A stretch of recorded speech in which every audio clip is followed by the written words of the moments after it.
আমার কোনো বন্ধু নেই যার কাছে আমি নিজেকে ভেঙে চুরে খুচরো পয়সার মতো জমা রাখতে পারি, যে আমাকে যত্ন করে সঞ্চয় করবে, প্রয়োজনে ফিরিয়ে দেবে একটা একটা আধুলি। সত্যি বলতে আমার কোনো বন্ধু নেই।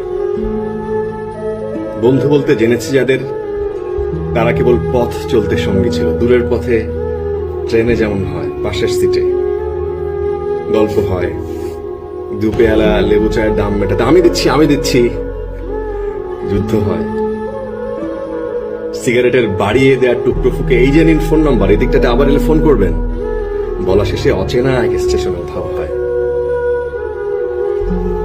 এই যে আমি পথ হাঁটছি, রোজ খাচ্ছি বুকের ভেতরে কষ্ট ক্লেদ, এই যে আমি ক্লান্ত ভীষণ, বুকের ভেতরে জমছে কেবল দুঃখের মেদ,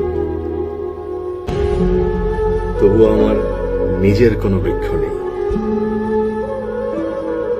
প্রবল দহন দিনের শেষে যার ছায়াতে জিরাবো বলে ফিরে আসার ইচ্ছে হয়, তেমন একটা ছায়ার মতো, আগলে রাখা মায়ার মতো আমার কোনো বন্ধু নেই। আমার কোনো বন্ধু নেই যার কাছে আমি নিজেকে ভেঙে চুরে খুচরো পয়সার মতো জমা রাখতে পারি।